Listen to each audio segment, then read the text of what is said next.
함께하면 됩니다. 야! 함께하면 됩니다. 백운기의 정어리 TV 함께하면 곧 100만 됩니다. 이야 사랑합니다. 여러분 끝까지 함께 갑시다. 함께하면 됩니다.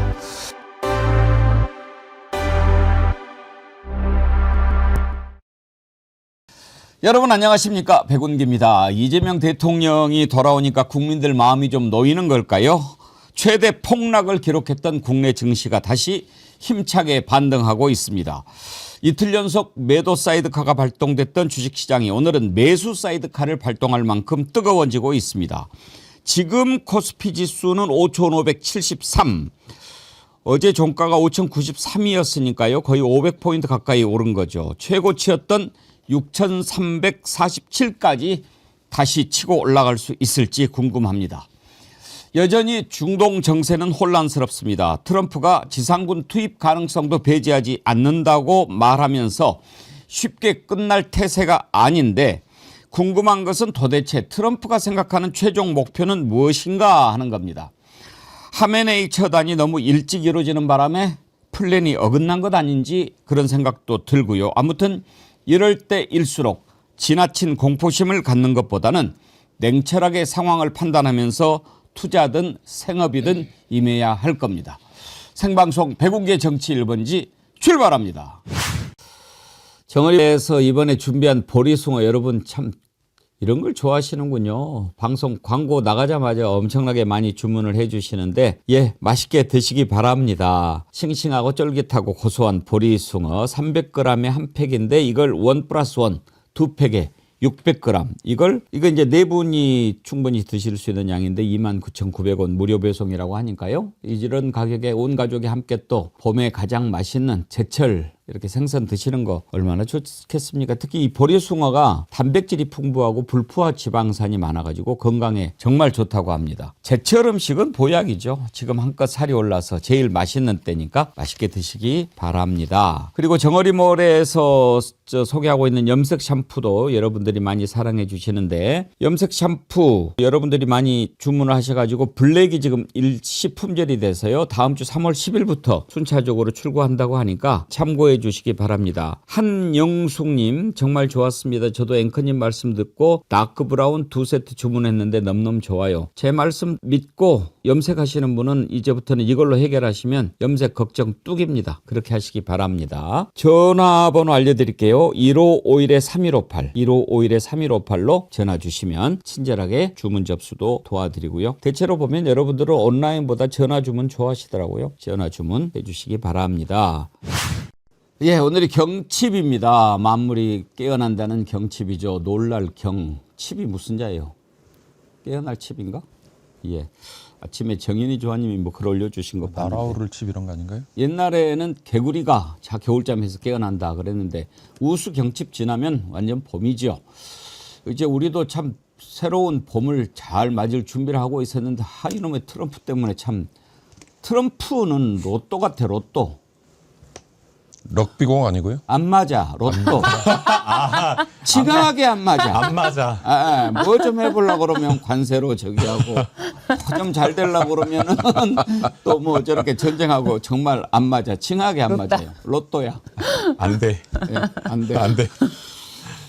참. 전쟁이 빨리 끝나야죠. 아무튼 그래도 이재명 대통령이 돌아오니까 뭔가 좀 잘 되는 것 같습니다. 지금 아까 소개할 때보다 코스피가 더 올라서 5,604.3. 뭐 오르락 내리락 하지요. 그런데 일단은 회복세에 접어들었다. 영덕사람님, 당분간 이 대통령님 출국 금지시킵시다. 야, 아이고. 맞장을 맞는 말씀이시네요. 네. 근데 이재명 대통령 참 체력도 대단해요. 동남아 순방 마치고 어제 몇 시쯤 오셨어요? 어제 확인해 보니까 10시 반에 귀국을 하셨다고 10시 하더라고요. 반. 네. 그것도 이제 물론 동남아니까 시차는 별로 없지만 필리핀하고는 한 1시간 차이 나나요? 그래도 외국 갔다 오면 피곤할 텐데 아침에 또 곧바로 임시 국무회의 소집해가지고 막 이렇게 챙기는 거 보면 국민들이 아무래도 좀 든든할 거예요. 네. 사실 이제 순방 가면 이제 기자들이 항상 불만을 표했던 게 쉴 틈이 없다라고 하면서 계속 항의 이렇게 민원을 제기하는 경우가 많았거든요. 순방 일정을 좀 타이트하게 짜지 말아달라라는 게 기자단의 의견이었는데 이번 순방도 정말 일정을 촘촘히 해가지고 아주 쉴 틈 없이 돌아다니셨다고 하시더라고요. 우리 윤경호 소장님 옛날에 청와대 출입 기자도 했는데 그 관련해서 제가 유명한 네. 얘기 하나 전해드릴까요? 노무현 대통령 시절에 2005년에 알제리를 갔어요. 네. 알제리 대통령이 당시에 거의 장기 집권을 한 독재자입니다. 그러니까 기억하시겠지만 2010년, 2011년에 아랍의 봄이라는 걸로 네. 알제리, 뭐 튀니지, 리비아 이런 쪽이 이제 민주화의 바람이 불었잖아요. 네. 그 전 단계니까 이 대통령이 그 알제리 노무현. 대통령이 네. 노무현 대통령을 맞아들이는 시점부터 나중에 보내드릴 때까지 모든 의전과 일정을 다 자기 마음대로 막 깨버리는 거예요. 그래서 다음 일정을 다 정해놨는데 이를테면 뭐 교민들과 만남도 있고 기업인들과 만남도 있고 이럴 거 아니에요. 이 대통령이 놔주질 않는 거예요. 그 이제 옆에서 의전비서관이나 이제 수행원들이 와가지고 그쪽 수행원들한테 이제 약간의 하소연과 불만을 제기했어. 그랬더니 이 알제리 대통령이 공개적으로 아니 무슨 대통령이 이렇게 시간에 쩔쩔맵니까? 이제 이런 얘기를 한 거예요. 그러니까 우리 노무현 대통령이 유명한 한마디를 했어요. 네. 대한민국 대통령은 분 단위로 일정을 소화해야 됩니다. 그러니까 이 알제리 대통령이 처음에 이게 뭔 말인지 못 알아들은 거예요. 노무현 대통령은 정말로 진심으로 얘기한 거거든.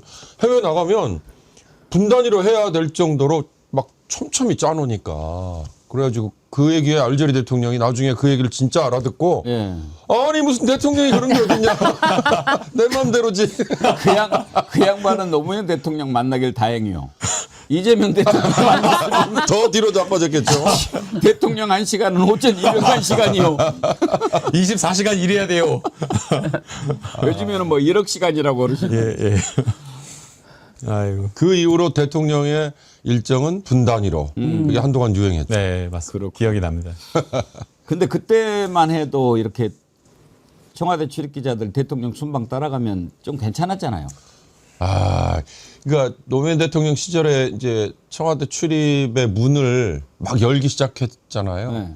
이제 제가 한 딱 중반부 정도에 출입을 했는데 그때가 이제 열어가지고 신생 매체들이 마구 막 들어올 때예요. 그런데 노무현 대통령이 밖에 나오시면 유명한 얘기 있어요. 말씀 자료 이외에 즉흥 연설을 너무 많이 해요. 그러니까 기자들이 안 따라갈 안 수가 가면 안 없어요. 돼. 안 따라갈 수가 없어요. 옛날에 자료만 받으면 됐는데. 그렇죠.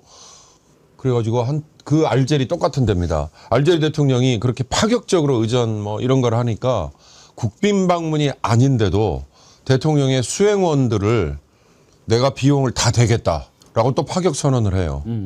그래가지고 실무자들이 협의를 하다 보니까 수행원에 기자들을 살짝 끼워 넣은 거예요. 우리 쪽에서. 네. 그쪽에서 이제 다 비용을 부담하겠다라고 했지만 숫자가 너무 많아지니까 깜짝 놀래가지고 왜 이렇게 숫자가 많습니까? 그랬더니 기자가 여기다 추가됐다 이랬어요. 기자가 몇 명인데요? 그랬더니 그때 따라간 기자가 80명이야. 대통령 그 전용기 안에. 예. 그러니까 또 알제리 대통령이 또 깜짝 놀래가지고 아니 무슨 대통령이 하는데 80명의 기자가 취재를 위해서 따라와요. 이것 절반 온 겁니다. 이렇게 이야기해야지. 이것도 또 이해를 못하는. 그래가지고 나중에 이제 합의.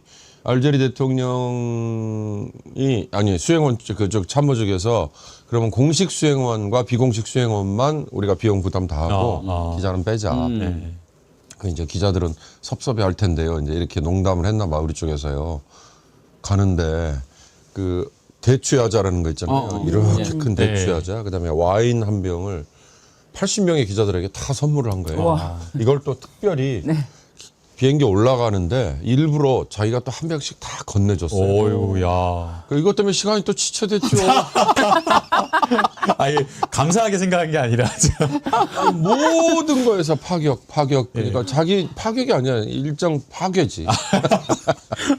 근데 제 기억에 노무현 대통령 때부터 달라진 게 뭐냐면 그 전에는 노무현 대통령 이전에는 대통령이 해외 순방 갈 때 따라간 언론사들 출장 비용 이런 걸 다 청와대에서 댔어요. 근데 노무현 대통령 때부터는 뭔 소리냐. 자기들 보도하려고 가는 건데 각자 부담시켜 그래가지고 그때부터 언론사들이 각자 부담해가지고 갔을 거예요. 그러면 회사에서 출장비 받아갖고 맞습니다. 갔죠? 예, 김영삼, 김대중 정부 때는 이제 출입 기자들이 한 50명에서 7, 80명 정도 수준이었는데요.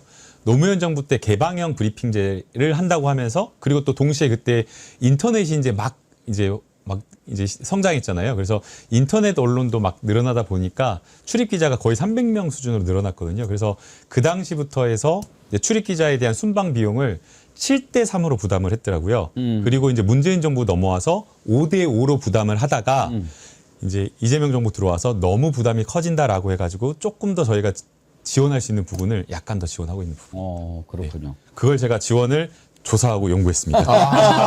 그래서 정확한. 알고 있습니다. 왜 이걸 알고 있는 게 아니라. 정현이 조아님 경칩 다시 설명해 주셨네요. 한자로 놀랄 경. 칩은 숨을 칩 겨울잠 잘 칩이네. 와. 네. 그러니까 겨울잠을 자다가 놀라서 깨어났다. 네. 이게 경칩이고. 분재 골프님 정어리 구독자 85만에 마이너스 131명. 그래요? 131명인가? 129명 이제 129명. 예. 오늘 방송 중에 85만 되면 좋겠다. 예. 여러분 84만에서 85만 걸리는데 너무 어려워. 제로에서 84만 가는 것만큼 길었어요. 중간에 또 우여곡절도 있었고. 예, 다시 올라가는데 감사합니다. 혹시 구독 안 누르고 보고 계신 분 계시면 구독 눌러주시고요. 좋아요도 함께 눌러주시기 바랍니다. 주식시장이 지금 다시 5,620이 또 오르고 있는데 우리 윤경호 소장님 전문가니까 하나 물어봅시다. 전 잘 몰라서. 네. 주식 그 하나 이렇게 뭐 시세는 상한가가 있어가지고 그날 얼마 이상은 못 오르는 게 있잖아요. 그렇습니다. 근데 이 지수는 상관없나요? 예, 그렇죠. 하루에 몇백 포인트 오르고. 그러나 1000 이제 포인트. 사이드카라는 게 매수 때든 매도 때든 발동이 되도록 5분인가 하더만. 예, 그게 그러면은 차이가 이제 커요? 그게 약간의 쿨다운을 시키는 예. 효과가 있는 건데요. 사실은 이제 상하의 진동 폭을 종목별로는 다 설정을 해놨지 않습니까? 이제 그게 시장의 급격한 변동을 막자는 것도 있지만 아까 이제 앵커께서 잘 표현을 하셨는데요. 과도한 공포감이 가져오는 예. 이 공멸 효과라는 게 있거든요. 근데 이제 우리는요 3월 1일이 쉬었잖아요. 3월 2일에 개장을 했잖아요. 그래서 저는 3월 2일 하루에 빠지는 폭이 3월 1일과 2일 이틀치다라는 생각을 했어요. 예, 예. 그래서 일본이나 대만은 한 4%, 3% 정도씩밖에 안 빠졌는데 우린 7% 빠지길래 저는 그 이틀치가 빠진 거다 했는데 그 다음 날 12%라는 어마어마한 이거는 9.11 사태 터졌을 때보다 더 큰 네, 폭이라고 예, 하지 않습니까? 예. 이게 왜 그러느냐? 아까 말씀드린 개미를 비롯한 소액 투자자들의 과도한 공포감이 우선 하나 있고요. 예. 더 중요한 건 기관 투자가가 지금은 시장의 비중이 압도적으로 높잖아요. 특히 외국인 투자자금 이들은 이런 리스크라고 판단되는 외부 요인 딱 생기면 프로그램 매매라는 게 그래서 기계적으로 일정한 이 포트폴리오 재편 작업이 그냥 이루어지거든요. 그게 계속 매도가 매도를 부르는. 그러니까 이제 뒤집어 말하면 우리 시장이 주식이든 채권이든 사실상 외국인들에게는 ATM 머신이다라고 얘기할 예. 만큼 얼마든지 주식을 사고 파는데 제약이 없는 시장의 넘버원입니다.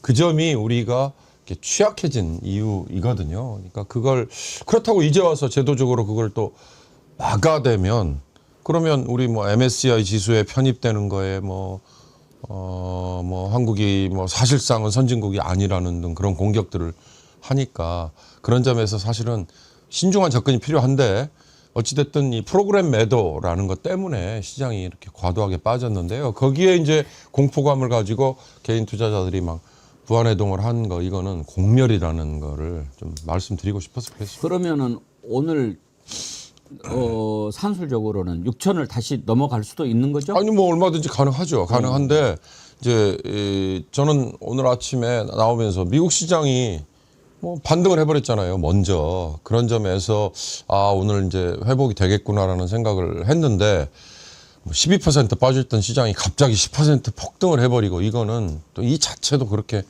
바람직하지는 저는 않다고 보는데 그걸 인위적으로 미국 시장이 이제 어제 이제 갑작스럽게 반등을 이제 했는데요. 이제 거기에 대해서 여러 가지 평가가 있는데 가장 주요한 평가는 호르무즈 해협과 관련되어서 유조선이나 지나는 그런 어떤 선박들에 대한 호의 그런 것들을 미국이 안전을 보장하겠다라고 하는 조치가 하나 발표가 됐고요. 그다음 이제 이스라엘 정보 당국이 미국 국무성과 이제 협의를 해가지고 이 전쟁을 어떻게 빨리 종식시킬지를 논의를 시작했다라는 소식이 보도가 되었다고 합니다. 아마 지금 세계가 이 전쟁이 얼마나 길어질지 빨리 끝날지 이걸 지금 걱정하고 있을 텐데요. 이스라엘과 미국이 전쟁에 대해서 논의하고 있다라는 것만으로도 주식시장이 지금 안정되고 있는 것 아닌가 생각이 들고요. 그래서 지금 미국 시장이 어젯밤에 조금 안정세를 보였고 오늘은 아까 백운기 앵커님이 이야기하신 것처럼 이재명 대통령이 귀국한 게 우리 주식시장이 가장 안정적인 어떤 소식이 아니었는가 생각이 드는데요. 그러면서 대통령께서 아마 순방 중에 조치를 취하신 걸로 생각이 됩니다. 주식시장이 너무 빠지다 보니까 주식의 안정기금을 좀 안전조치를 마련할 수 있는 대책을 만들려고 해서 오늘 이제 국무회에서 아까 지금 말씀하고 계신 걸로 보는데 우리가 방금 전에 봤는데 네, 본 겁니다. 100조? 네, 100조 안정기금을 또 준비하라라고 이렇게 이야기하신 걸로 알고 있습니다. 예. 그렇죠. 사실 저도 이제 ETF를 사실 이재명 정부 끝날 때까지는 빼지 않는 거다. 이거는 5년이 되어야만 뺄 수가 있는 거다라고 생각하고 들어갔는데 뺐다 안 뺐다? 안 뺐죠. 오. 어제는 진짜 흔들리더라고요. 어제는 배짱이 대통령님 있으시네. 죄송합니다라고 하고 빼고 싶었는데 5년을 보고 들어간 거를 이런 식으로 왔다 갔다 하면 안 된다. 그런 생각하고 또 이제 제 남편은 사실은 전쟁이 났다는 소식을 듣고 주식이 빠질 것이다. 그럴 때 방어를 해야 된다. 그러면서 들어갔거든요.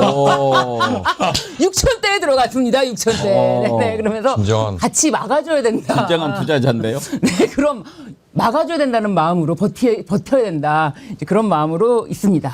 네. 아무튼 지금 우리가 냉철해져야죠. 과도한 공포는 안 되죠. 우리는 공포 얘기를 많이 했는데 이창용 한국은행 총재도 외국에 나가려고 하다가 차를 돌려가지고 다시 돌아와서 환율 잡기에 신경을 아주 많이 썼더라고요. 그러면서 그 표현을 썼어요. 우리가 두려워할 건 두려움 그 자체다. 이게 루스벨트 대통령 취임사 중에 나왔던 거죠.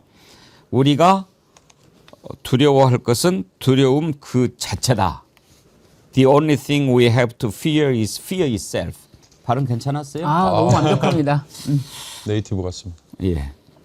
그런 정도로 실체 없는 두려움에 떨지 말고 일터로 돌아가서 국력을 모으자 이렇게 얘기를 했는데 저는 오늘 국무회의 하는 것 보면서도 느꼈지만 한국은행도 그렇고 대통령도 그렇고 정부도 그렇고 이럴 때 여러분 국민 여러분 우리가 잘 막아낼 겁니다. 아무 염려하지 말고 생업에 종사하십시오. 이런 메시지를 주는 것 이게 매우 중요한 거죠. 이따가 이제 대통령의 모두 발언 들어보겠습니다만 저는 특히 기름값이 확 오른 것 보고는 어제 매우 불쾌했어요. 이게 뭐 주유소가 마음대로 기름값 올리는 건 아니고 정유사들이 하는 것 아니겠어요? 그런데 대체로 뭐가 생기면 우리나라에 한 2, 3주 정도 있다가 나오는데 어제 막 갑자기 기름값이 막 2,000원 올라가고 막 이러는 거 보면서 이건 가만히 놔두면 안 되겠다 그런 생각 들었는데 대통령이 오늘 지적하시더라고. 네. 무엇보다 가장 중요한 게 물가 안정이라고 생각을 하잖아요. 근데 사실 아무리 전쟁이 있다고 하더라도 비축된 어떤 유류 그리고 LNG 이런 어떤 에너지와 관련된 비축 물량이 있기 때문에 물가에 반영되는 데 조금 시차가 있을 거라고 생각을 했는데 세상에 내릴 때는 몇 주, 몇 개월 걸려서 내리는데 오를 때는 어떻게 이틀 만에 오르는지 저는 이해할 수가 없고요. 그러니까요. 네, 어제 그냥 퇴근할 때 보니까 200원 올라 있고 막 이런 식이어서 아마 많은 국민들이 깜짝 놀랐을 걸로 생각이 들고요. 그러려고 비축하는 거 아니겠어요. 네. 이럴 때 대비하려고. 그러니까요. 그래서 정어리 TV가 아예 정유사를 차려버려? 정어리 정유사? 네. 그래서 오늘 국무회의 할 때도 여러 물류와 관련된 부분, 물가와 관련된 부분 아마 이 전쟁으로 인해서 경제에 영향받을 수 있는 모든 부분에 대한 대책을 다 마련하라고 지시한 것 같습니다. 아마 그러니까 정유소라는 게 GS 칼텍스 무슨 네. 뭐 이런 그 리파이너리 업체요. 그런 업체들에서 이제 중간 도매상에게 거쳐서 우리 소비자들이 최종 정유 이제 이 주유소라고 연결이 되잖아요.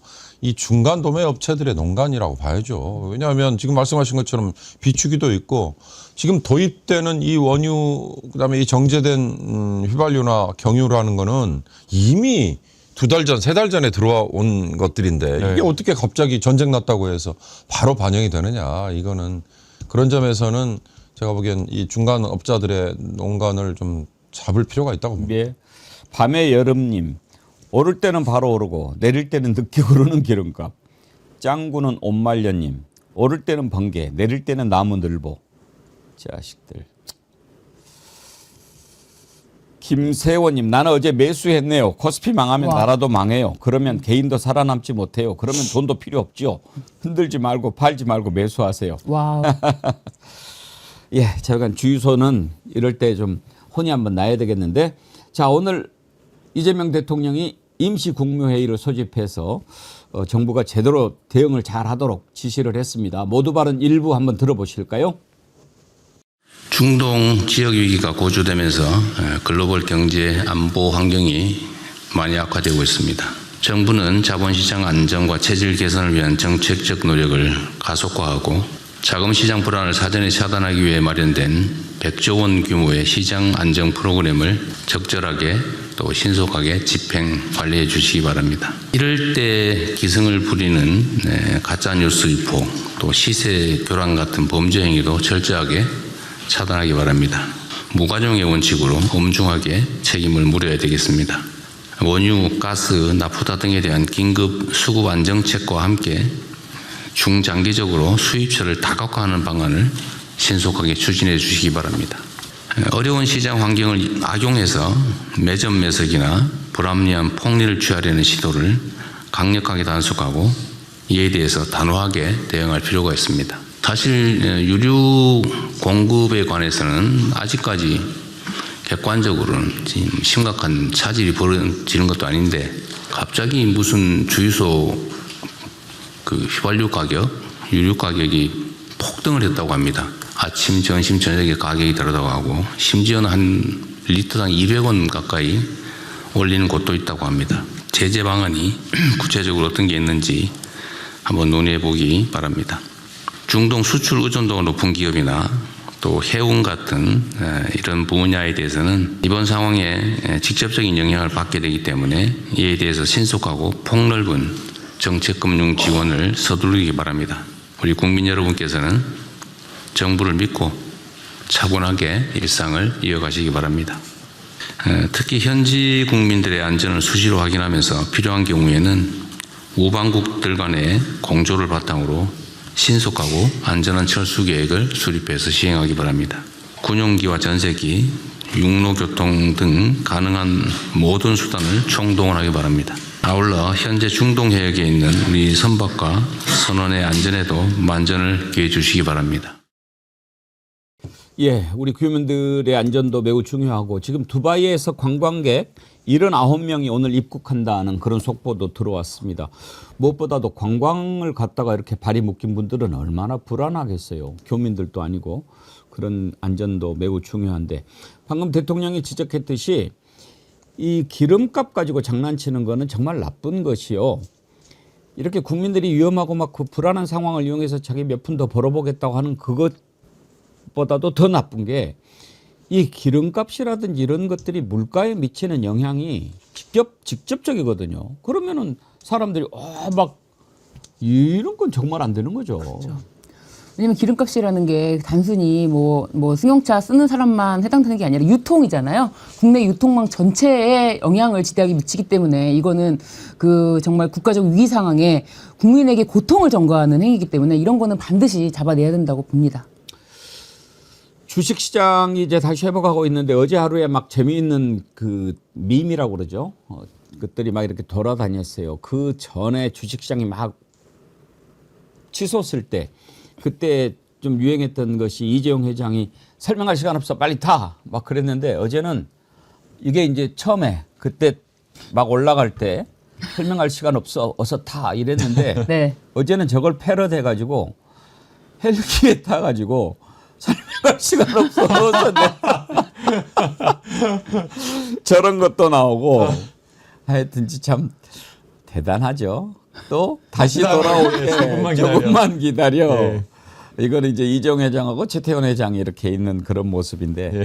좀 그렇게 어려운 상황에 이건 뭐예요? 설명해 줄 테니 칼은 내려놓고 일단 앉아봐.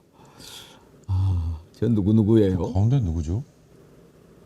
누군지 모르겠네요. 네. 정의선, 최태원. 네, 정의선. 한 명을 모르겠네요. 김승현이 맞네요. 김승현 하나. 하나는 엄청 하나는 네. 상한가 치고 엄청 올랐는데. 그러니까요. 오히려 에어로스페이스는 더 올랐다면서요? 네. 근데 방산주가 첫날은 오르고 어제는 이러네. 또 좀 주춤했나 네, 봐요. 방산주 예. 올라갔기 때문에 네. 저는 저런 걸 보면서 좋아요.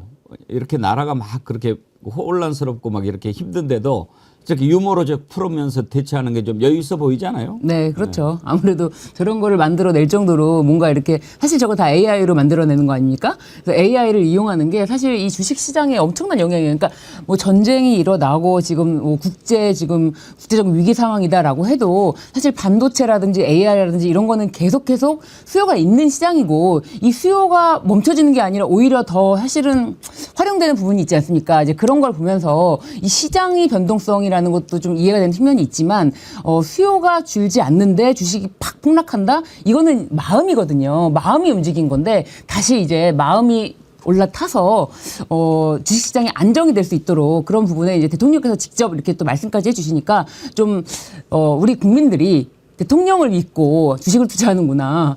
저 같은 사람인가 봅니다. 다들 그냥. 근데 저는 유감스러운 거 한마디만 드리면 예. 사실 주유소에 줄 선 게 대단했다 이런 예. 보도가 좀 있더라고요. 뭐 어떤 분들은 뭐 40분을 기다려서 겨우 뭐 주유를 할 수 있었다 이러는데 그런 거 자체가 저는 아까 앵커가 말씀하신 두려움이 두려움을 부르는 거라는 생각이 들어요. 아, 이게 전쟁이 터졌다 그러고 호르무즈 해협이 봉쇄될지 모른다 그러고 이런 것 때문에 아, 그러면 뭐야 기름값이 오르겠네라는 막연한 생각 때문에 그럼 나 지금 가서 조금이라도 넣어놔야지. 그 조금 넣어놓는 거 몇만 원어치 넣는다고 해서 그 몇천 원 아끼는 거밖에 안 되잖아요. 냉정하게 따지면. 그런데도 가서 줄을 40분씩 섰다. 이거는 지나가는 사람들이 보다가 뭐야 저기 줄 서? 나도 그럼 가서 서야겠네라는 걸 또 불러오거든요. 그래서 그런 거는 정말 스스로 조금만 냉정하게 생각하시면 아 저게 얼마나 불필요한 행동인가라는 걸 아실 텐데도 그런 현상이 빚어지는데 그걸 뭐 저는 탓하는 건 아닙니다. 그러나 한번 냉정하게 생각해 보실 필요가 있다는 걸 말씀드리는 겁니다. 예. 방금 전에 재미있는 밈을 하나 봤는데 또 하나 재미있는 거 보여드릴까요? 제가 최근에 받았던 건데 출처는 잘 모르겠어요. 테러리스트를 어떻게 다루는가. 그러니까 테러리스트 다루는 법인데요. 오바마, 바이든이 대화하자 그러면 저쪽에서는 다 죽여버릴 거야 그러는데 역으로 트럼프가 다 죽여버릴 거야. 그러니까 대화하자 그런다는 거죠. 아, 이거 너무 웃기네요. 테러리스트는 이렇게 다뤄야 한다라고 하는 건데 참 그럴듯하기는 한데. 네. 그러니까 이번에 그 미국과 이스라엘의 공습을 분석한 기사가 나왔는데 되게 어떤 국가가 강대국이 어떤 국가를 침공할 때에는 사실 되게 전쟁의 명분이라고 하는 게 중요했잖아요. 그리고 그 전쟁의 명분도 중요하고 그 명분을 뒷받침하는 정보전 아주 중요하고 구체적인 어떤 전략을 침략을 정당화할 어떤 정보가 있어야 되는데 이번에는 미국 내에서 아무런 구체적인 침략을 정당화할 정보도 없고 그다음에 미국 내에서 트럼프가 이 이란을 침공하는 명분과 관련되어서도 오락가락하고 그다음에 트럼프 내의 국방부 장관과 트럼프 대통령과의 말도 틀리고 이런 상황이기 때문에 조금 황당하다라는 생각이 듭니다. 그 짤이 지금 저 짤이 저걸 보여주는 게 아닌가 생각이 듭니다. 예. 아까 어서타 밈을 봤는데요. 우리 정어리 TV도 어서 타세요. 지금 이제 85만 명까지 88명 남았습니다. 예, 고맙습니다. 그런데 저는 국힘당은 왜 이러는지 모르겠어요. 주진우는 지금 뭐 부산시장 출마 준비한다고 그러죠? 그래도 할 말이 있고 안 할 말이 있지. 아무리 자기들이 말도 안 되는 얘기했을 때 주식시장이 5천 넘어서 6천까지 가는 거 배 아프다고 그래도 떨어지니까 국민들의 고통이나 혼란, 그 불안한 마음을 아랑곳하지 않고 완전히 잘 됐다, 그거 봐라, 고소하다, 막 이런 식의 반응을 보이는데 그건 좀 인간이 아닌 거죠. 주진우가 페이스북에 그렇게 올렸어요. 비투를 권유했으면, 그러니까 환율 주식 난리 났는데 이재명 본인 사건 챙길 때인가? 이건 또 다른 문제 아니에요? 그런데 환율 올랐다 뭐 그러면서 비투를 권유했으면 주가 폭락에 대한 책임도 정부에 있다. 주가 폭락 책임이 정부에 있습니까? 주진우가 트럼프한테 가서 이야기해야 되는 거 아니에요? 그걸 왜 이재명 대통령한테 정부에 주가 폭락 책임을 넘깁니까? 그러면 주가 올라갔을 때는 그거는 누구 덕이고 뭐예요? 일단 B2를 권유했다는 말 자체가 말이 안 됩니다. B2는요, 그러니까 빚을 내서 투자를 하도록 유도했다라는 건데 이건요 아예 사실상 금지되어 있다라고 봐도 돼요. 뭐 대출 관련해서 이제 규정을 알아보신 분들은 대출을 하고 싶은 사람은 이렇게 주식이라든지 이런 거에 넣을 수가 없도록 돼 있어요. 한 달 정도 뭐 그렇게 유예 기간을 줍니다. 뭐 쿨다운을 할 수 있도록 하는 건지. 그렇기 때문에 이 B2를 권유했다? 어떻게 B2를 권유합니까? 이 말이 안 되는 거를 갖다 붙이면서 비판을 한다. 주진우 의원이 저 이야기를 써서 혹시나 저런 유사한 발언을 했는지 제가 쭉 찾아봤어요. 근데 이재명 대통령께서는 단 한 번도 B2를 권유한 적이 없고요. 이재명 정부 들어서서 항상 가계부채의 위험성에 대해서 그럼요. 굉장한 어떤 네. 그런 걱정을 했고요. 또 더 나아가서 투자자 보호에 대한 그런 부분에 대한 우려를 계속 표했습니다. 그리고 제가 대통령실에 있는 동안에도 대통령실과 청와대의 기조는 매우 일관됐는데 3천, 4천, 5천 올라갈 때마다 거기에 대해서 저희가 잘했다라고 평가를 하지 않았어요. 왜 평가를 하지 않았냐면 지금처럼 높이 올라갔지만 또 주가가 언제 조정을 받을지 모르고 떨어질지 모르기 때문에 주식시장의 어떤 변동성 또는 높게 올라간 것에 대해서 그것을 마치 엄청난 성과처럼 칭찬하거나 정부가 자랑해서는 안 된다라는 것이 청와대와 정부의 일관된 기조였기 때문에 지금 주진우 의원이 이야기하고자 하는 것은 본인의 망상 속에서 좀 하시는 이야기가 아닌가 생각이 들고요.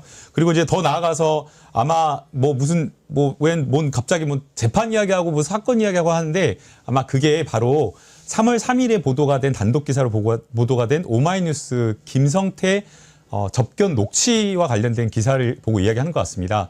접견 녹취 기사가 이제 나왔는데 너무나 생생하게 그 대북송금 조작 수사와 관련되어서 김성태가 아니 접견한 공범들하고 이거 완전 검찰이 말 만들어내는 거 압박하고 협의하고 이렇다라고 하는 게 녹취로 생생하게 나온 거거든요. 근데 그거를 왜 이야기를 못해요? 당연히 해야죠.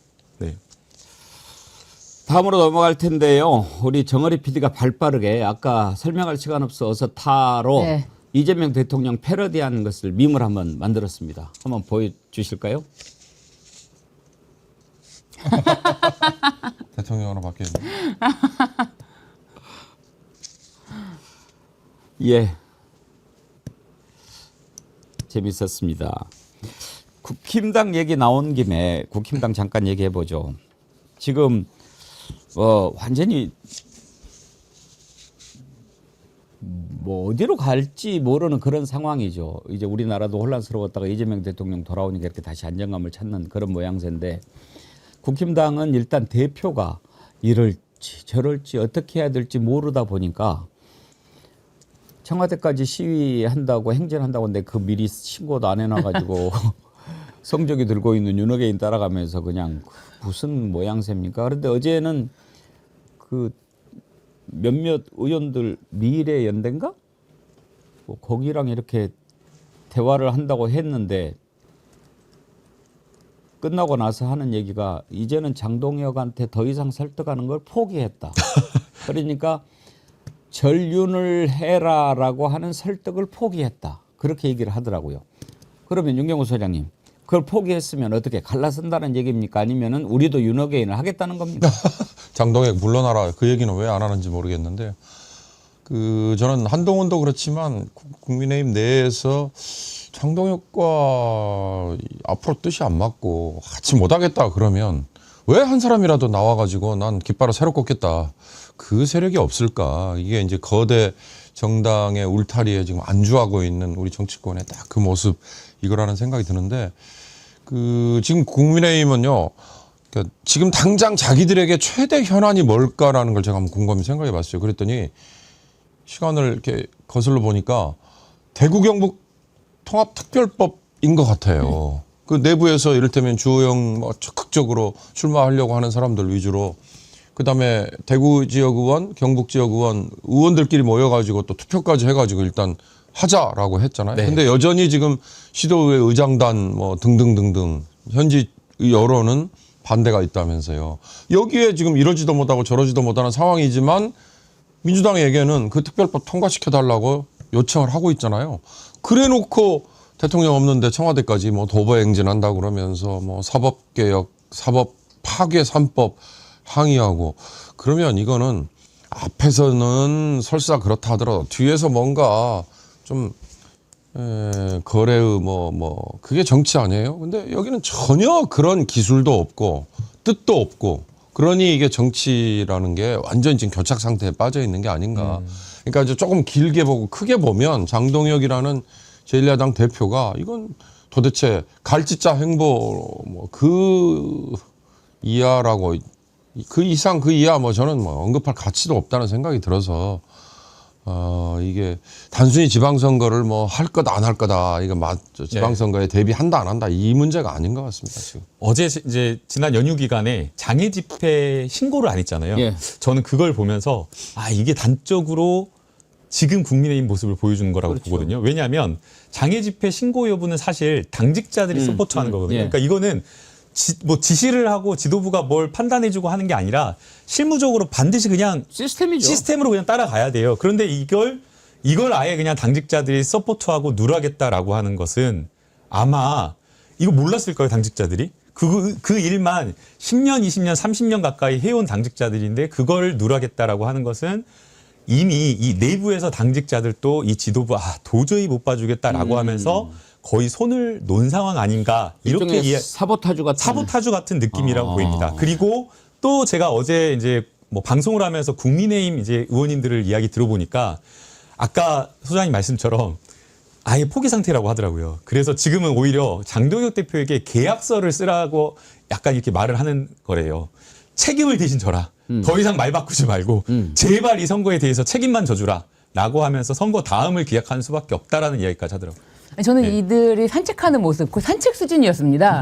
왜냐하면 조용히 윤호개인을 따라가는 그 모습이 뭐 하는 짓인가 그런 모습을 보면서 이걸 직접 봤거든요. 여기 서강대교로 건너가는 걸 보면서 마포대교였나요? 그 건너가는 모습을 봤는데 너무 코믹스러우면서도 한편으로는 우리에게 남은 건 윤호개인밖에 없다. 그런데 그런 모습을 자신들이 겪었잖아요. 그런데 전륜이라니 이건 말이 안 되는 거거든요. 그래서 결국 우리에게 남은 윤호개인 세력과 절연하라는 거는 우리 존재 자체를 부정하라는 거다. 이런 취지인 것 같습니다. 그래서 선거 전략으로 매우 잘하고 있다. 정말 성조기가 나붙기더라고요. 네, 윤호개인 깃발과 함께. 지금 국힘당은 일단 되는 게 하나도 없는데 어제도 대안과 미래죠. 끝나고 나오는데 장동혁이 완전히 흥분해가지고 팍 나가는 모습 봤어요. 일정이 있습니다. 네. 뭐가 얘기가 잘 안 된 거겠죠? 아니면은 거기에서 한참 혼이 났든지. 아니 그러니까 장동혁 대표에게 요구하는 거는 전륜이다. 지금 지방선거를 준비해야 될 때가 아니냐. 전륜이다라고 하는데 장동혁 대표는 이미 하루 전날 경험을 했습니다. 우리에게 남은 거는 윤호개인인데 어떻게 지금 선거에서 정말 뭐라도 도움을 받아야 되는데 왜 전륜을 하라고 하냐. 이렇게 입장 차이가 완강하고 장동혁 대표한테 당신이 책임질 거냐. 뭔 소리야. 그러면서 나왔겠죠. 그나저나 그 대구 경북 통합 문제는 지금 대전 충남하고 같이 지금 처리해야 된다가 민주당 입장이지 않습니까? 그것도 대의의 견지에서 보면 당연한 거 아닌가요? 근데 지금 대전 충남 빼고 대구 경북만 먼저 해달라 이렇게 요청을 하는 상황인데 논리적으로 그 말이 됩니까? 글쎄요.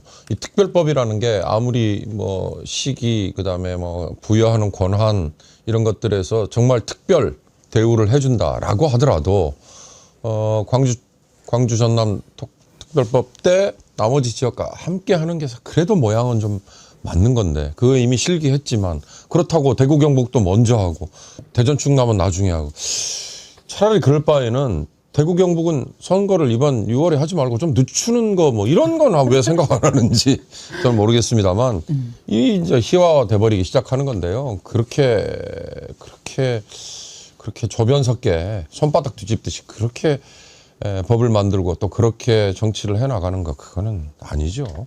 그리고 청와대 가더라도 대통령 있을 때 가야지. 그게 무슨 말도 안 되는 오늘부터는 그 청와대 앞에서 의원총회를 연다고 또 그럽니다. 그 48시간 규정이잖아요. 장외 집회 그 신고. 그 도보 행진을 하겠다라고 한 그 자체가 나중에 결정된 건가라는 생각 전 그래도 좋게 생각해서 했는데 그건 아니었나 보죠. 먼저 도보 집회 한다고 보도가 되었었습니다. 이미 보도는 돼 있었는데도 48시간 전에 신고를 안 했던 것으로. 그러니까. 네. 그 문제는 어떻게 정리가 될 것으로 예상하십니까? 통합 문제는. 통합 문제는 지금 민주당에서 요구하는 것은 명확합니다. 함께 연계해서 처리해야 된다라는 것인데요. 한 3일 전에 동아일보 사설도 이렇게 나왔더라고요. 통합특별법 세 지역이 함께 가야 된다라는 것이었는데요. 어느 한 지역을 빠뜨리고 그 지역이 통합이 안 된 경우에는 사실 이 지역균형 발전이라고 하는 것, 지역 소멸이라고 하는 게 전국 우리 대한민국의 모든 지역의 문제이지 대구, 경북, 전남과 광주만의 문제가 아니잖아요. 만약 대구, 경북하고 광주, 전남만 이렇게 통과가 돼버리고 이 두 지역에만 20조 플러스 알파 이렇게 해서 특별한 지위와 권한을 주고 예산이 재정적으로 여기만 이렇게 특별하게 투입이 되면 대전과 충남 같은 경우에는 그렇지 않아도 지금도 힘든데 더 다른 지역에 비해서 상대적으로 소멸을 더 겪기 때문에 지역균형 발전 측면에서 매우 위태롭게 되는 상황이 됩니다. 그래서 동아일보도 그리고 민주당의 전략도 역시 함께 가는 게 맞다. 그래서 계속해서 지금 국민의힘을 좀 설득하고 있는 상황입니다. 그렇죠. 그런 게 맞는 정치를 하는 이유고 목적인데 국민의힘은 오직 정말 저는 이 말이 맞다고 봐요. 이게 김부겸 전 총리가 대구시장으로 나면 무조건 당선이라는 거예요. 그 분위기가 그렇대요. 대구가 진짜 대구 분위기가 지금은 김부겸 전 총리는 어쨌든 대구 수성구에서 국회의원을 지낸 사람이고 대구 사람이다. 외지인은 안 된다라는 그런 입장에서도 김부겸 전 총리를 대구시장으로 좀 하고 싶어하는 그런 분위기인데 그러니까 대구 경북은 통합을 해야지 경북 특별도지사라고 해야 되나요? 이렇게 하면은 이제 김부겸 대구시장은 날아가는 거 아니에요. 그러니까 김부겸 막으려고 TK는 통합을 주장하고 그리고 대전 충남은 강훈식 비서실장이 내려오면은 안 되기 때문에 그건 맞고 그러니까 완전히 그냥 국민의힘에서는 자신들의 그냥 완전 당리당략적 이득 아주 작은 이득으로 이거를 보니까 이 문제가 풀 수가 없는 거예요. 그러니까 이제 이게 어떻게 꼬이게 되냐면 만약에 대전 충남 통합을 안 하고 지방선거를 치르게 되면 민주당도 어쩔 수 없이 각자 후보를 내야 되고 그 전에 예를 들어서 광주, 전남, 대구, 경북이 통합이 됐다. 그러면 대전 충남은 새로 선출된 단체장들이 통합 논의를 해가지고 해야 되는 상황이 생기는데 그게 얼마나 어렵겠어요. 쉽지 않아요. 그래서 진짜 제2의 건국이라는 마음으로 지금 통합 논의를 해야 되고요. 이 시기를 실기하면 안 되는 거거든요. 그래서 사실 이 선거 직전에 해야 된다라고 하면서 딱 3월 3일 어제 그제를 못 박았던 거였거든요. 이제 일단은 지자체단체장이든 누군가 뽑히잖아요. 그럼 막 당선된 사람이 자기 직을 내려놓고 한 1년 하고 통합하겠다? 그렇게 하기 쉽지 않거든요. 그래서 지금 이 시기를 실기하면 안 된다는 겁니다. 이제 이런 가운데 지방선거가 다가오고 있는데 일단 민주당은 슬슬 진영을 갖춰가고 있습니다. 일단 확정이 된 게 강원도지사는 우상호 전 정무수석 확정이 됐고 어제는 박찬대 의원이 이제 인천시장 후보로 공천이 됐으니까 이제는 서울, 부산 이제 이런 데가 좀 남아 있겠죠.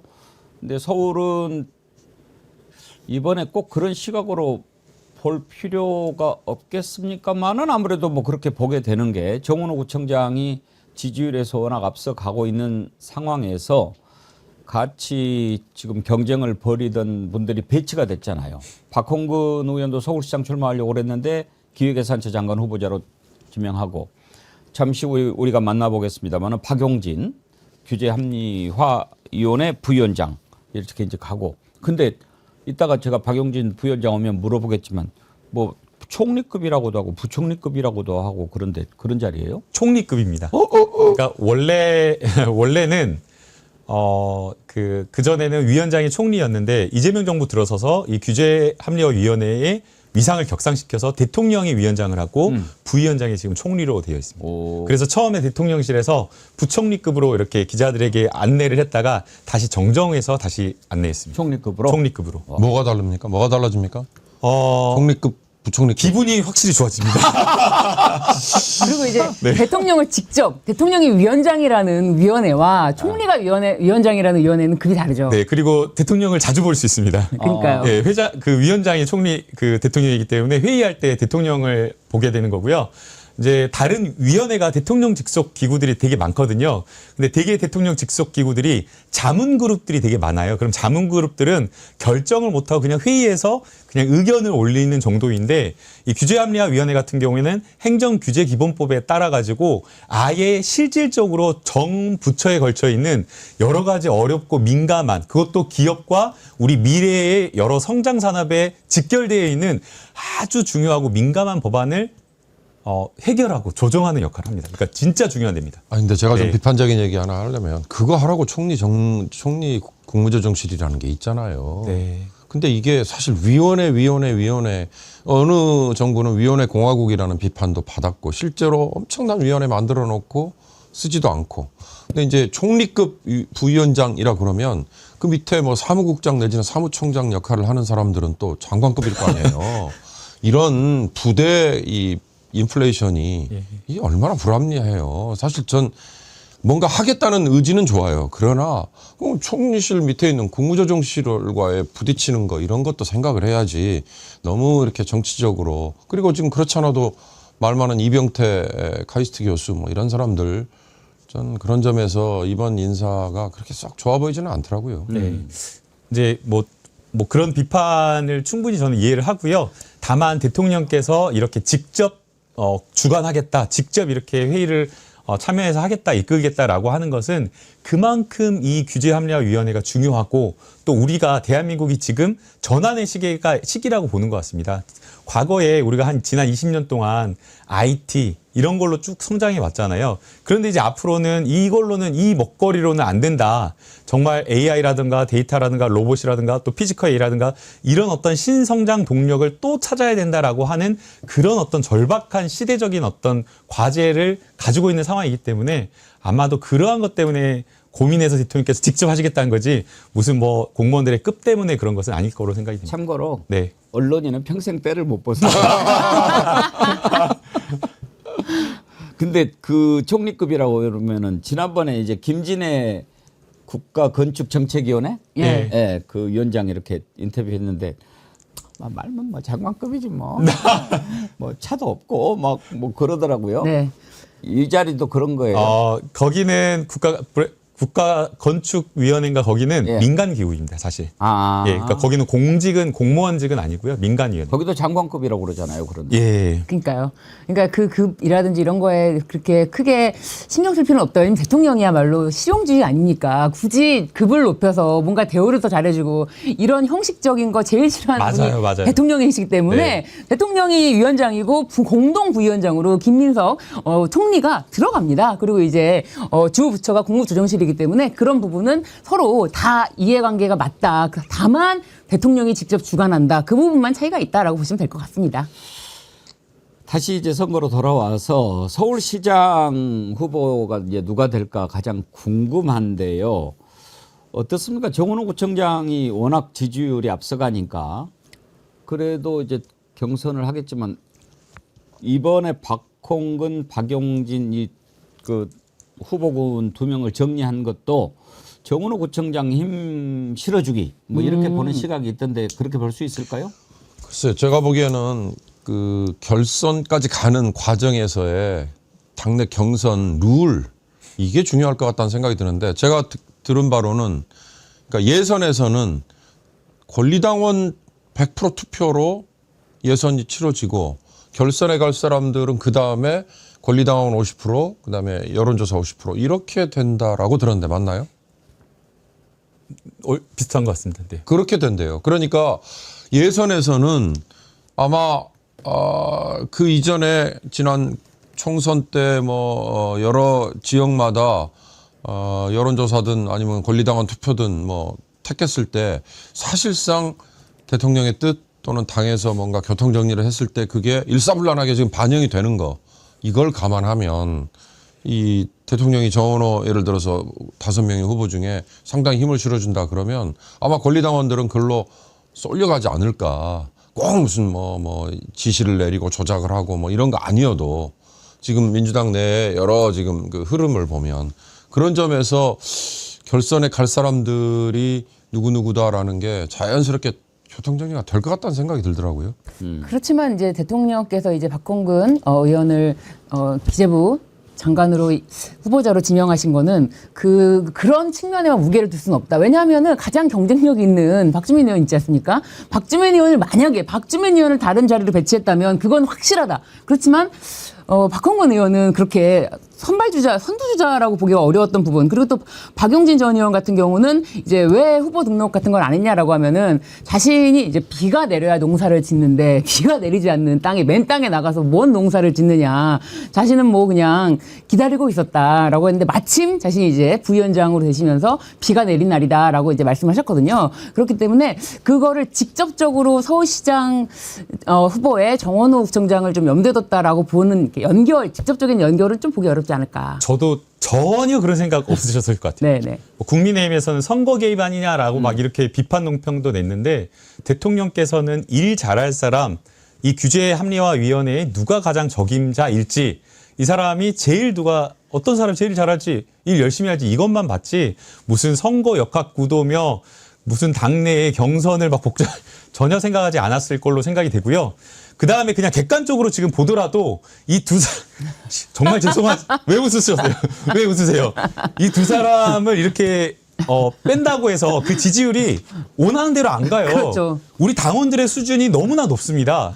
자, 이 사람 뽑아주세요. 이게 안 됩니다. 네. 예, 그렇게 과거와 같은 과거의 어떤 구태스러운 정치가 안 되기 때문에 당원들이 원하는 후보자들의 매력적인 후보들을 보고 뽑는 거잖아요. 그렇기 때문에 분산되고 다 나눠지기 때문에 그걸 막 의도하고 한다고 하더라도 되지도 않고 될 리도 아니고 대통령께서도 전혀 그런 생각도 없으셨을 것 같다. 그런 생각이 듭니다. 예. 네. 하도 말들이 많아서 한번 짚어보는 건데 깜짝 놀랄 속보가 들어왔습니다. 예.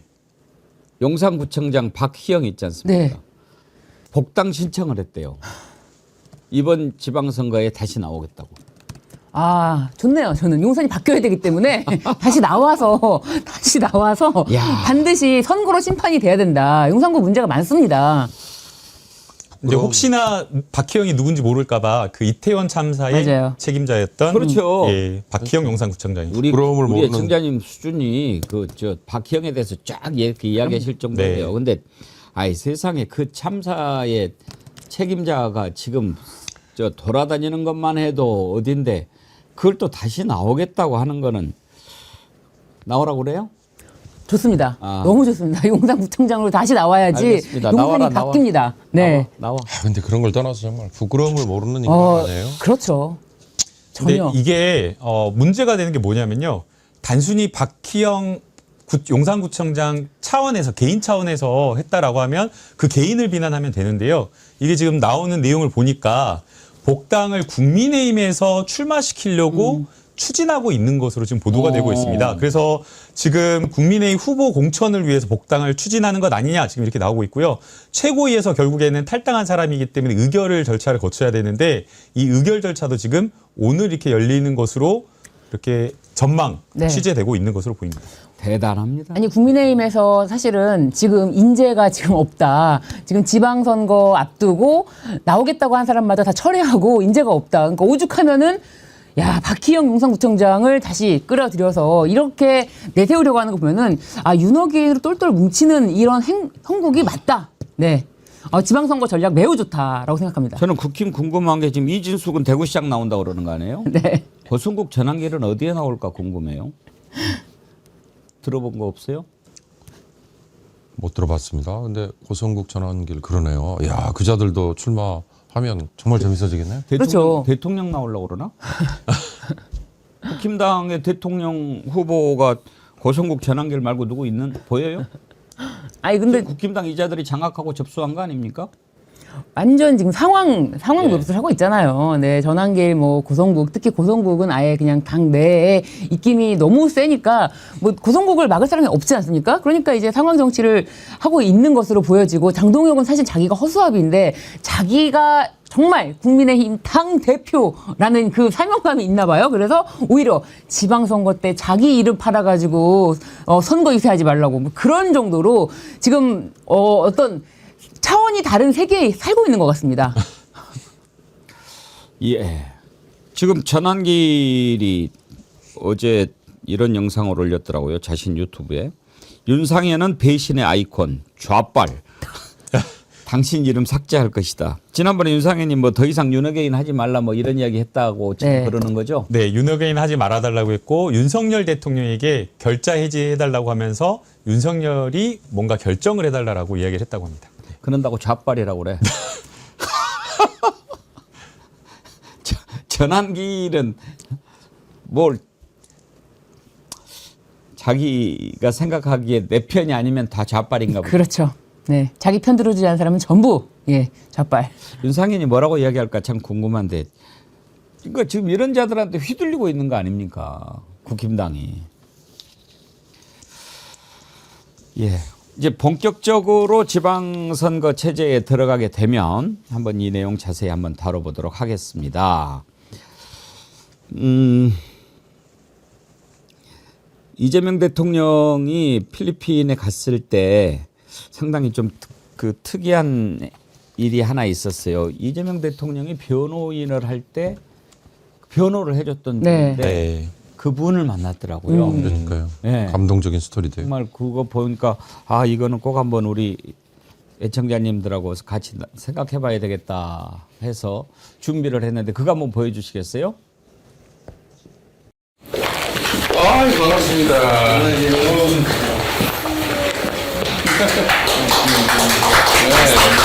내가 주로 사진으로 봤던 분이지. 이미 출국하고 난 다음에 내가 소송을 했기 때문에 얼굴 볼 일은 많지 않았죠.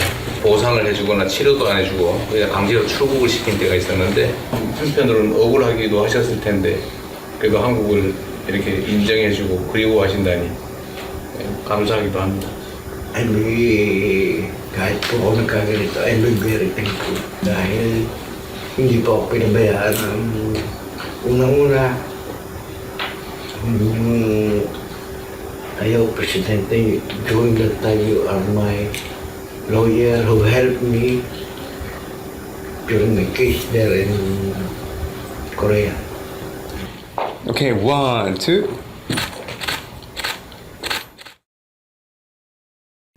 저분이 아리엘 발락이라고 하는 분 필리핀 노동자인데요.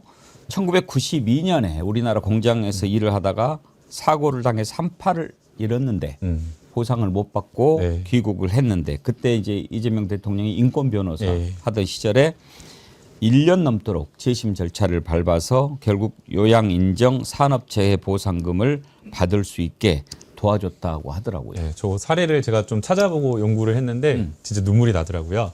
그러니까 당시에 산업재해 보상과 관련된 부분이 1980년도에 보상 지급률이 올랐지만 우리나라 노동자들도 사실 산업재해와 관련된 부분을 제대로 보상받지 못하고 있을 시기였다고 해요.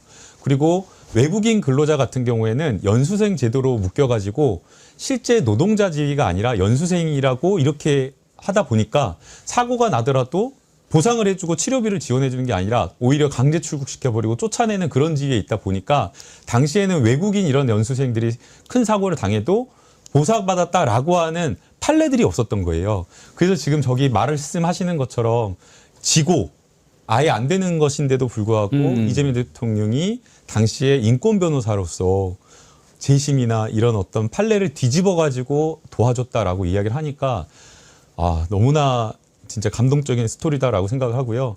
당시에는 변호사 비용이 또 너무 비쌌어요. 찾아보니까 거의 소나타 한 대, 아니 소나타 반대 가격인가 그렇더라고요. 엑셀 소나타가 지금 기억이 안 나는데 기억나세요?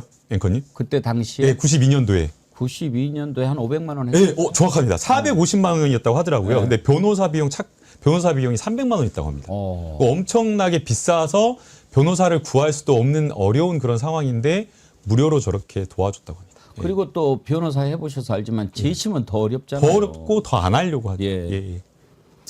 그러니까 이제 산업 현장에서 사고가 났을 때 이제 사실 윤석열만 딱 보면 알지 않습니까? 이건 개인의 과실이다. 이거는 다 현장에서 일어난 그 개개인의 과실이고 개개인의 잘못이지 어떤 구조적인 문제 이런 게 전혀 없기 때문에 국가라든지 뭐 산업, 뭐 기업에서 책임질 일이 없다. 이런 자세가 바로 윤석열이었고 바로 사실은 우리나라도 과거에 그런 야만의 시대가 있었지 않습니까? 이제 그런 시대에 이건 아니다. 이렇게 노동자가 산업 현장에서 팔을 잃고 사고를 당했으면 이건 당연히 국가가 책임져야 되는 거다. 그 점이 아마 이재명 대통령이 더 막 이렇게 뛰었던 이유가 아닐까 싶어요. 공장에서 사고를 당해서 한쪽 팔을 잃었다. 네. 자신의 모습을 본 거죠. 그래서 아마 더 이렇게 나선 게 아니었을까 네, 생각이 그렇죠. 들어요. 작년에 기억을 하실지 모르겠지만 스리랑카의 노동자가 우리나라 공장 현장에서 폭력 괴롭힘을 당했다라고 하면서 보도가 된 적이 있었어요. 아마 그게 커뮤니티에서는 SNS에는 화제가 됐지만 막 포털이나 이런 데서 엄청 대대적으로 보도가 된 건 아니었거든요. 근데 대통령께서 그거를 직접 보시고 굉장히 거기에 맞아요. 대해서 관심을 가지시면서 있을 수 없는 일이라고 하면서 그 노동자에게 사과하고 해당 국가에까지 직접 사과와 죄송하다라는 메시지를 보냈고요. 또 그렇게 대통령께서 아마 되게 이례적이었다고 생각할 거예요. 주요한 어떤 뭐 우리나라 내국인 자국민에 대한 문제도 아닌데도 불구하고 그런 작은 외국인에 대한 인권 문제까지 챙기시는 그 모습을 보고 많은 국민들이 또 감동을 했고 해당 국가에 또 대통령이 또 화답을 하면서 감사하다는 또 메시지를 그때 받았던 기억이 납니다. 기왕 꺼낸 얘기니까 제가 이런 엉뚱한 얘기 하나만 드리면요. 저런 이제 대통령의 어떻게 보면 이 미담, 인권 변호사로서의 역할, 그리고 그런 분이 지금 대통령까지 됐으니까 대한민국이라는 나라가 외국인 노동자에게 어떤 시각을 가지고 있는가를 보여주는 한 단면이 되잖아요. 근데 또 반면에 오늘 아침에 나온 뉴스 중에 하나는 이런 게 있었어요. 필리핀 노동자인데 새벽 3시까지 일했는데도 월 23만 원밖에 못 받았고 또 본인이 일했던 뭐 예를 들어서 뭐 돼지 농장이었으면 그것 가지고도 다 성에 안 찬다고 고용하는 쪽에서 다른 노동 현장에 데려가서 또 일을 더 시키더라. 우리나라에서. 예. 근데 이게 무슨 문제냐면요.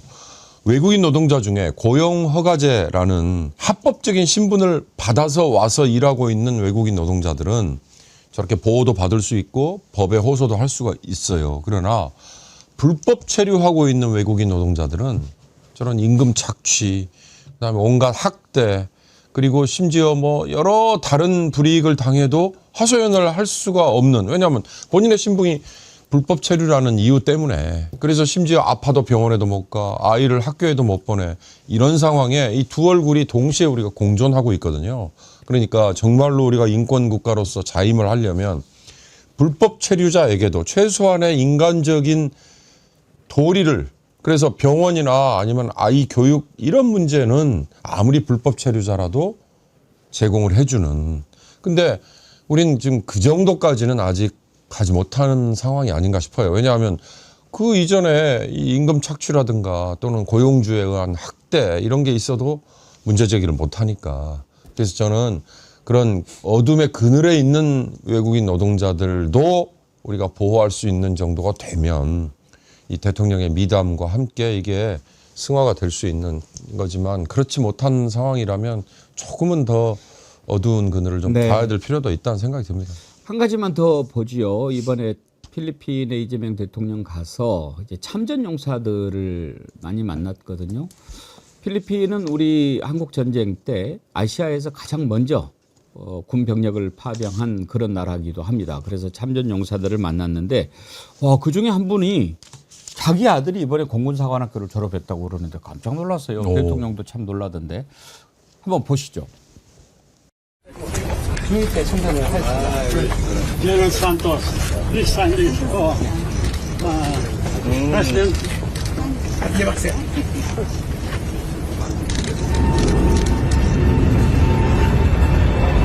Thank you, Garza. President Ramos. They also fought in Korea. This is in Korea. Thank you, Mr. President. Thank you. 우리 장군님도 건강하시기 바랍니다.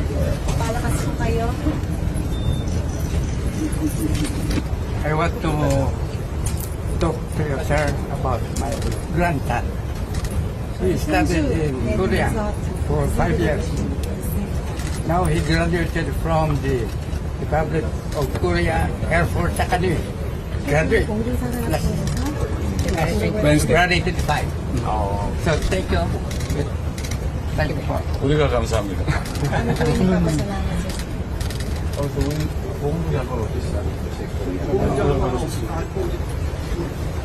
국내로 와서 가는 행사를 하잖아요. 네, 합니다. 필리핀 참전용사의 손자. 그러면은 외국인이 아니고 우리나라 국민이겠죠. 그러니까 사관학교 뭐 예를 들면 뭐 귀화했든지 또는 다문화 네. 가정으로 해서 국적을 취득했든지. 네. 예. 아마 그런 경우일 것 같습니다. 근데 위탁 교육생으로는 이렇게 입학을 허가한 사례가 과거에 있던 걸 보면은 2015년도에 처음으로 외국인 이때도 이제 필리핀 소녀가 공군사관학교 위탁 교육생으로 입학한 것이 있고 이제 졸업하면 필리핀으로 돌아가서 이제 공군 되겠다 이제 이렇게 나온 보도가 있는 걸 보면은 아무래도 뭐 위탁 교육생이 아닐까 뭐 이런 생각도 좀 해봅니다. 예. 나홀로님, 이제만큼 서사가 아름다운 분도 드물 겁니다. 그러셨는데, 예, 여러분, 이제 또 다시 힘을 내야지요. 오늘 일부러 트럼프 얘기 안 했어요. 네. 우리 힘내야죠. 코스피 지금은 얼마인가 봅시다. 5,616. 어제보다 522.95포인트 올랐네요. 예, 다시 좀 살아나는 그런 모습 보고 싶습니다. 그리고 14만 9,920, 85만이 보이네요. 아까 이재명 대통령 어서타 우리가 밈을 만들었는데 우리도 그거 또 패러디 해가지고 백운기 앵커 얼굴을 세워서 어서 구독해. 준비했죠. 보십시오.